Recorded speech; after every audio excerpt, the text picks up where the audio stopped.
ఆర్టీసీలో మరోసారి సమ్మె సైరన్ మోగనుంది. తమ న్యాయమైన డిమాండ్లను పరిష్కరించుకుంటే మే 7న మొదటి డ్యూటీ నుంచి సమ్మెలోకి వెళ్తామని ఆర్టీసీ జేఏసీ స్పష్టం చేసింది.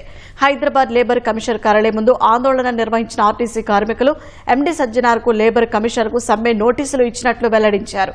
గతంలోనూ సమ్మె నోటీసు ఇస్తే అటు యాజమాన్యం, ప్రభుత్వంతో పాటు కార్మిక శాఖ స్పందించలేదని ఆరోపించారు. మరోసారి లేబర్ కమిషనర్కు సమస్యలు విన్నవించిన ఆర్టీసీ కార్మికులు యూనియన్ ఎన్నికల నిర్వహణ, బకాయిల విడుదల, పీఆర్సీ ప్రకటన వంటి డిమాండ్లను నెరవేర్చాలని తేల్చెప్పారు. ఆర్టీసీని ప్రైవేటు పరం చేసేందుకు యత్నిస్తున్నారన్న జేఏసీ నేతలు ప్రభుత్వమే ఎలక్ట్రిక్ బస్సులను కొనుగోలు చేయాలని డిమాండ్ చేశారు. స్థానిక సంస్థల ఎన్నికల కోడ్ తమకు వర్తించకపోయినప్పటికీ లేబర్ కమిషన్ తాత్సారం చేస్తోందని మండిపడ్డారు.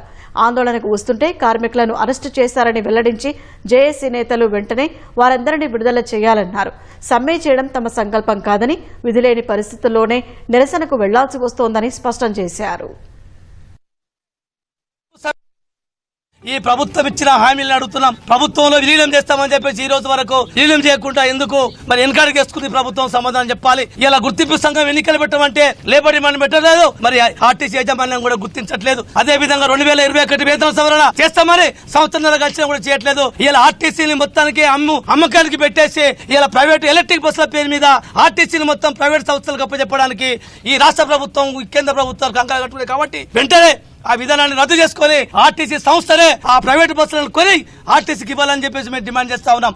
ఇలా 14 గంటలు 16 గంటలు డ్యూటీలు చేస్తుంటే కార్మిక శాఖ చొద్దం తీస్తున్నది. ఇలా విపరీతమైన పని భారాలు తట్టుకోలేక అనారోగ్యాలకు గురై చావులకు గురవుతున్నారు. కాబట్టి వెంటనే మా సమస్యలు, న్యాయమైన డిమాండ్లు, సమ్మె నోటీసులో 23 డిమాండ్లు పెట్టాం. ఆ 23 డిమాండ్లన్నింటినీ పరిష్కరించని ఎడల మే 7వ తారీఖు నాడు రాష్ట్ర వ్యాప్తంగా మొదటి డ్యూటీకి సమ్మెలోకి వెళ్తామని చెప్పేసి ఈ ప్రభుత్వ రాష్ట్ర వ్యాప్తంగా ఆర్టీసీ ఉద్యోగులు ఎదుర్కొంటున్న సమస్యలపై లేబర్ కమిషనర్ గారితో చర్చించడం జరిగినది. కానీ అక్కడ యాజమాన్యం గాని, ప్రభుత్వం గాని చొరవ తీసుకుని ఈ యొక్క సమస్యల పరిష్కారానికి అక్కడ ఎటువంటిది కూడా లేదు, కనిపించట్లేదు. అందువల్ల ఏదైతే ఆర్టీసీ ఉద్యోగులందరూ కూడా రాష్ట్ర వ్యాప్తంగా అంటే 7వ తేదీ మార్నింగ్ నుంచి మొదటి బస్సు నుంచి సమ్మెలోకి వెళ్లడానికి ఈ రోజు జేఏసీ తీర్మానం చేసింది.